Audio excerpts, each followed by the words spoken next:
The biggest risk is not taking any risk. In a world that's changing quickly, the only strategy that's guaranteed to fail is not taking any risk. Good afternoon, ladies and gentlemen. NMIMS Indore is back with yet another enriching podcast. And today we have a very special guest with us, Mr. Arush Chopra, a millennial entrepreneur, the CEO and co-founder of Just Herbs. That is an internet-driven, vertically integrated organic and Ayurvedic skincare brand. Hello, sir, and welcome to our podcast. So, I just have a few questions from the TED Talk that you conducted, in which you talked about the 9 things to note for the first-time entrepreneur.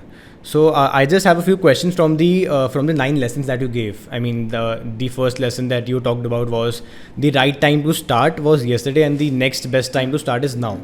So I just have one quick question that you mentioned in your TED Talk that the person must not have a plan B or plan C. He must stick to just the plan A. So, I mean, what I feel like is a person should also have a backup plan. I mean, if let's say the plan A is not working, so I mean, you should have a plan B, or maybe let's say backup plan, alternative plan that you could get into action if the plan A is not working. So, what do you think about it, sir? So, what I mean to say is that having a plan B, I mean, if you're going to put all your eggs into one basket, of course, it's not a very good strategy. But you cannot use that to not give something a wholehearted shot, right, or to give up just midway. Yeah. You know what I'm saying? So, a startup is hard. When you start something, you have to give it your all. And you can almost guarantee that there will be moments when you will feel that let me just leave this and go on, right? Sure. There is a word called grit. There's another word called perseverance, right? That's what I meant when I said, don't have plan B. The problem with having plan B and plan C is that it becomes a safety net for you. And I think if there is a safety net, usually you don't, see through to, what you've set out to do, right? I think I said it in that sort of vein. Perfect. Yeah. All right, sir. Yeah. Moving on to sir, the second lesson that you talked about timing is everything, and one must not be too early and neither be too late. So I just wanted to ask so that being very late is definitely something that you would be missing the opportunity on. But I feel like if you are being early onto something, if you are tapping on the opportunity early, if you are taking the first mover advantage. So I feel like anyone can take a firm hold of the market. That we can boast of that. Yeah, I was the first one to enter the market. I was the first one to influence the market. So what do you think about it? I think that's a little overrated, right? This first mover advantage is a little overrated. I think execution is everything, right? So, there are no sort of ideas which belong to exclusively just one person. Execution is basically everything, and I think what I meant there was that people say that I will do it at the right time. I will try to time the market. That's never going to happen. So I was there at the right place, right time. What is right place, right time, right? You were just there, showing up every day, and one day you strike gold, right? Think about it like a clock, which is right, even which is not working also. Even then it shows the right time 2 times in a day. That is the right place and the right time.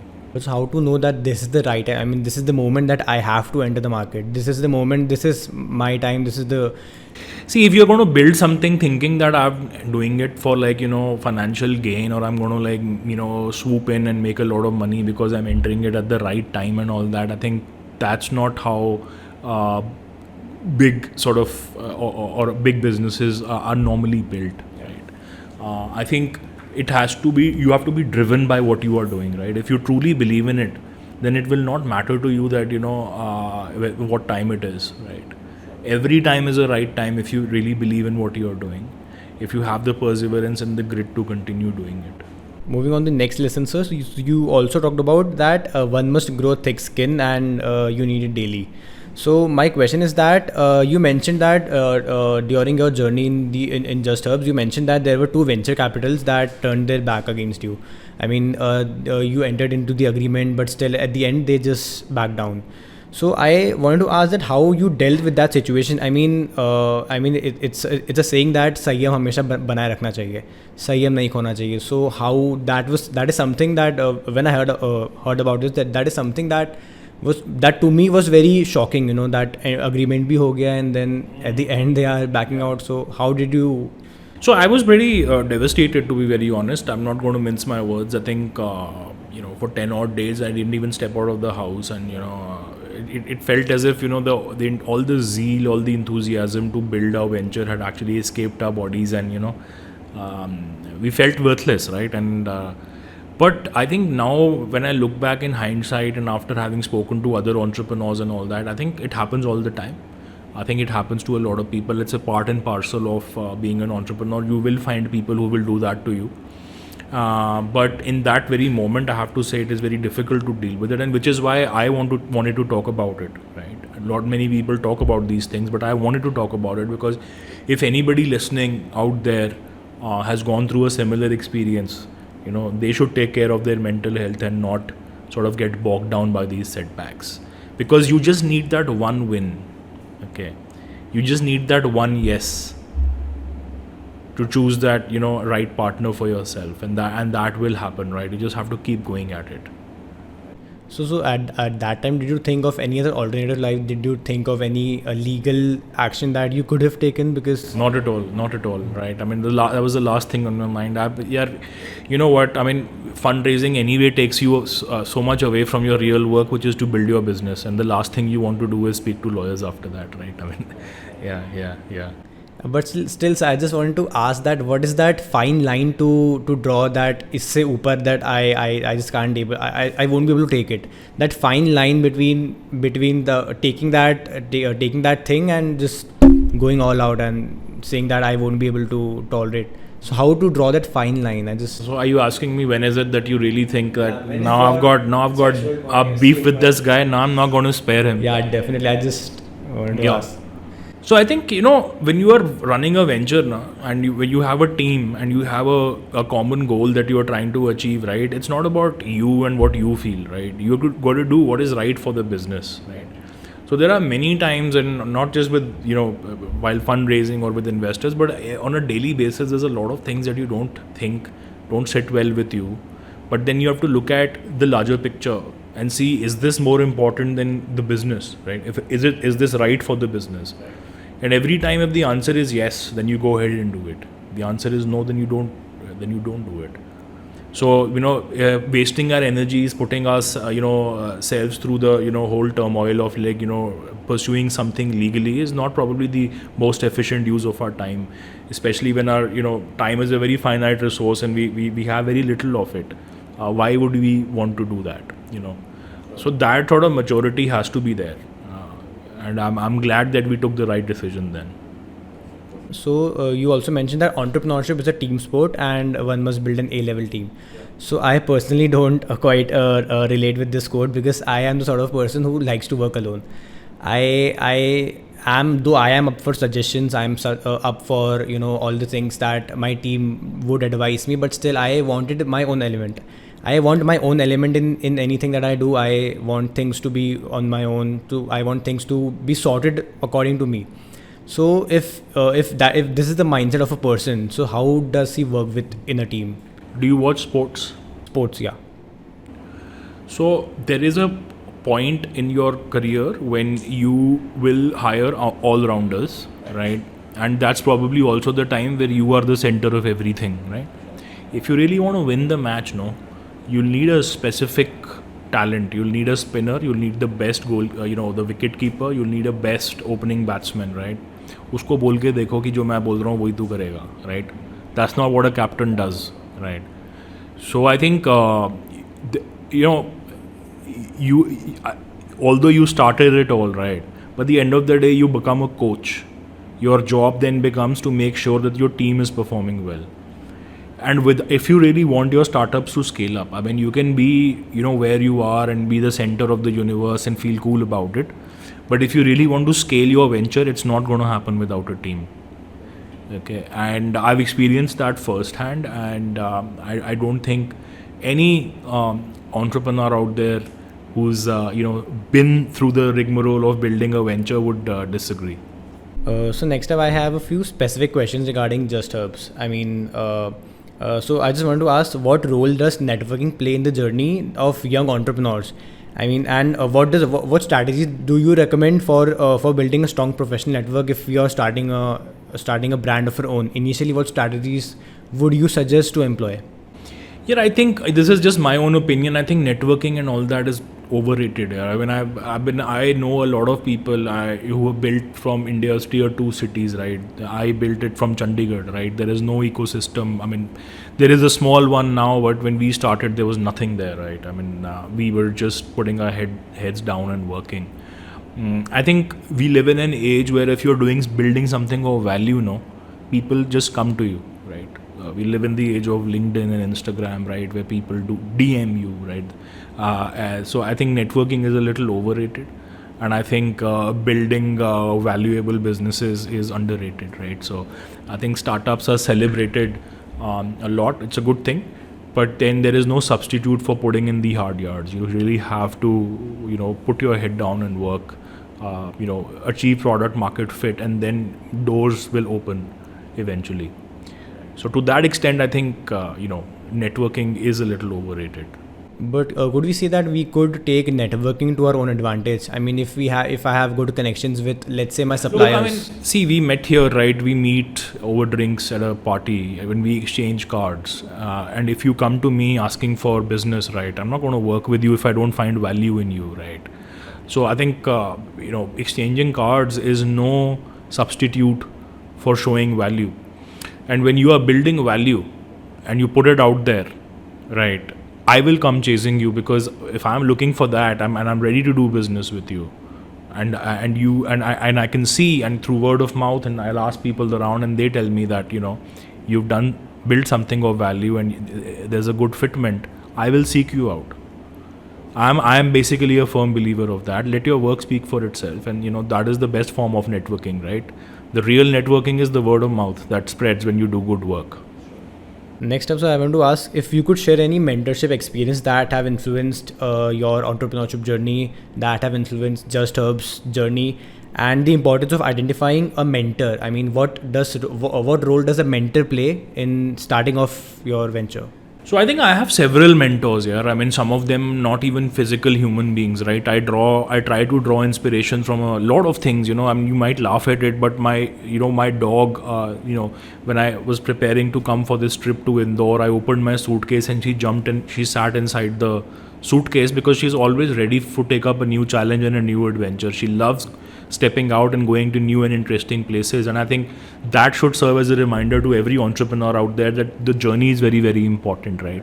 I take inspiration from my mom, who I spoke about, and at the age that she's at, I mean, and when she's making products, she fails multiple times, and every time she fails, it's actually a data point, right? So that scientific mindset of seeking the truth, right, where those are not failures. There are positive results and there are negative results, right? And both positive and negative results are going to help you find the right answer, right? So I think that's another source of inspiration for me.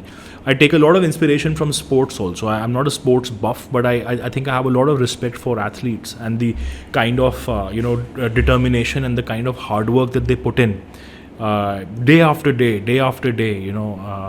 and if somebody asks me what drives them, it is basically that sheer determination to make a mark.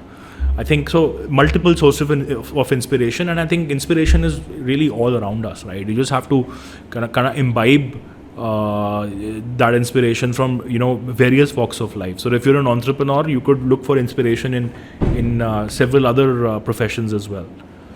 At least that's what's been working for me. Next up, so I want to ask if you could share with the audience the story behind the inception of Just Herbs. Yeah. I mean, like how that idea struck to your mind, and how did you go about the things in the very beginning? So yeah, it happened very organically, right? It was basically, the year was 2014, and I basically decided to pack my bags. Megha and I, we were both working in Singapore in corporate jobs.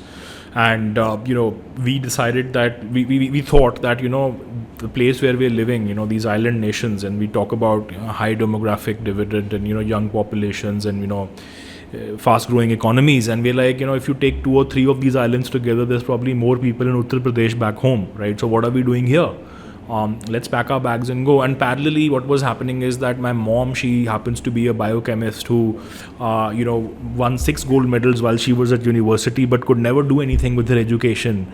And finally she had, decided to kind of study Ayurveda, and she was making these wonderful products, which wasn't big enough to be called a business, but I would still call it like a hobby. But the efficacy of those products was really, really good. So we thought, let's go back and build on top of this. Let's build a brand out of this. The intention wasn't to sort of, take part in the gold rush around Ayurveda and organic products, but more to sort of take something which is homegrown, which, my mom was doing, and see if we can do something with it. So we moved back to Chandigarh as against a big city like a Delhi or a Bombay. And we thought we will stay close to the source of the products. We make the products ourselves. The raw materials are, procured from across the country, wherever, whatever grows best, we get it from there, and the products are made at a facility in Mohali, and that's how we basically started. So for about 4+ years, or almost 4.5 to 5 years, we ran as a bootstrapped venture, where our consumers were basically funding our journey, right? So profitably, that too. This business was what was putting food on the table. So and then when we realized that we are onto something, we thought we will go raise some venture money. Very small amount of money we raised. Within 18 months, we gave all our investors a very handsome exit, and now we are a subsidiary of one of India's largest FMCG companies, which is Marico. We work as an independent subsidiary based out of Chandigarh. So that's our journey. All right. So next up, if I want to ask that, Just Herbs has a very strong focus on transparency in product ingredients. Like on the back of it, there are it's clearly mentioned that what the product is made up of. So how did this commitment to transparency come about, and what impact has it had on your brand's reputation? That being very transparent, how did it impact the brand's reputation? What is happening today is that when we started out, right, I think people had sort of started reading the back of packs on products, right? Whether it's around food, whether it is around personal care, etc. And we were very clear that it made a lot of sense, because whatever is going into your body and on it, you have the right to know what's in that product. And a lot of times we would notice that a lot of companies in India would have a different ingredient list, or even the law sometimes does not stipulate you to disclose all the ingredients in full, and companies are taking advantage of it. And when the same product is sold overseas, they're writing the ingredient list in full, or the ingredient lists tend to be cleaner. We thought we're not going to do that, right? We're going to give you a product which is what it is, right? Our name is Just Herbs, right? So nothing to really hide. So we say our products are between 98.2 to 100% natural, right? So when it's 98.2, there's a safe synthetic there, but the origin of that 98% is very clear. So that's been the philosophy from day one, right? And I think every company should do that. It's a good thing. And also, I feel like that is a really good strategy to differentiate yourself from the competitors. Sure. The competitors that don't outrightly mention, aren't transparent about their ingredients. So, a really good strategy regarding that. Yeah, sure. I think, and it's also sort of pressurizing other people into doing the same, which is a good thing for the industry as a whole. Making awareness as well. If you are being very transparent, then you are encouraging the customers to be aware, to at least know that what you guys are purchasing, what ingredients they are made up of. Yes. All right. So my next question, sir, is that the beauty industry is highly competitive. We all know there are various other brands that deal in various beauty products. So I just want to ask that what strategies have you employed to differentiate Just Herbs and make it stand out in the market? Like there are numerous competitors. So how will Just Herbs differentiate itself from the competitors in the market? How do you feel like that? So, I've thought about competition always in terms of, when I started also, that people were asking me the same question, why does the world need yet another natural beauty brand? You don't have the might or the funding, etc. And, if you really think about it, every company pretty much has access to the same set of investors in terms of capital, the same set of, talent pool that circulates around in the industry. I think the only thing which kind of differentiates you is your product. That also for many companies is built in the same factory, right? The same factory is built for many brands, right? what truly differentiates you, A, if you can make that product yourself, and B, the story behind the product and the intention behind the product, which some people call marketing. I call it the truth behind the product, right? And that shows through, and because when you're building a brand, even if it's a competitive market, you don't have to mean everything to everyone, right? You have to mean everything to a few people. So you start with meaning something to 100 people first, and those 100 people become 200, 200 become 400. So long as that is happening, I think you're building a great brand. And brands are built in the long term, right? And beauty is not a winner takes all market. It's not an Ola, Uber or a Coke, Pepsi. See, it's a big market. It's a very personal market. I mean, you open your beauty cabinet, not yours. I mean, you're a guy, you must be using lesser products. But if you look at your sister's, your girlfriend, your mom's beauty cabinet, you will find that not everything is from the same brand. You see what I'm saying? So I think it's a very, very vibrant industry, and there's a lot of room to grow. So this thing about competition, etc., is shouldn't bother anybody who's wanting to start out here.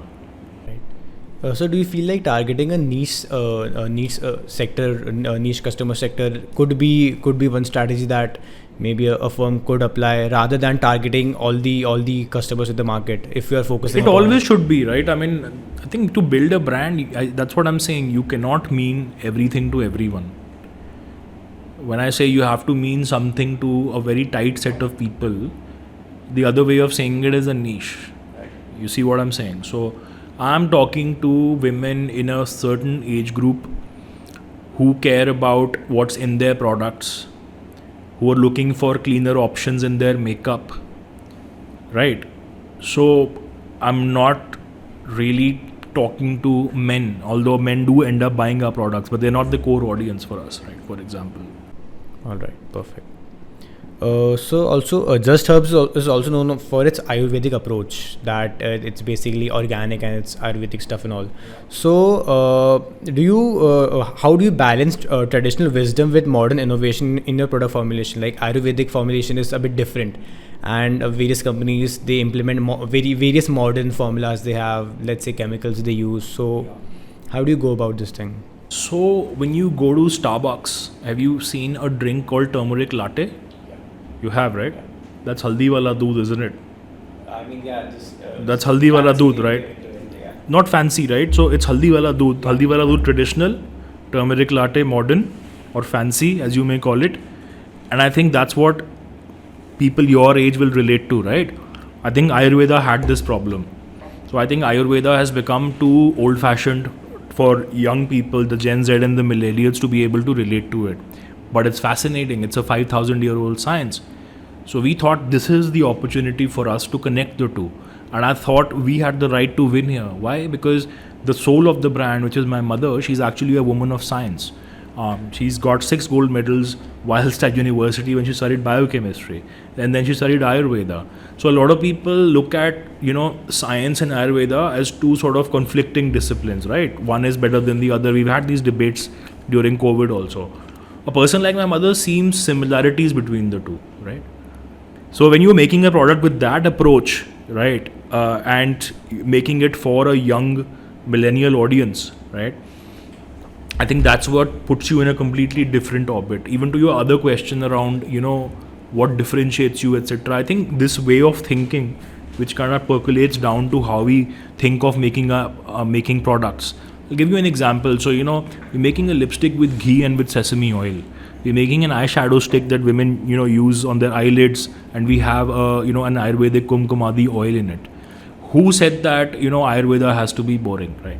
We've taken it upon ourselves to innovate and push the boundaries on what traditional Ayurveda has been, right? So that's the ethos of the brand. I think for us, what Just Herbs embodies is traditional principles and modern practices. So my next question will be that, in your view, what does the future hold for Just Herbs?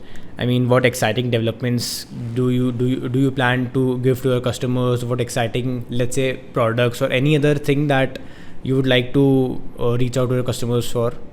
So yeah, we as a brand have been very close to our customers, right? We're, I think, probably the only company in India which actually follows a process called crowdsourcing, where we, first ask our consumers what is the next product they want us to make. Then we make those prototypes, we ship it to them, we get their feedback on the product, and then, the final product is launched, which is quite different from how the industry operates as a whole, where you're actually creating sort of wants and desires through advertising in the classic textbook definition of marketing.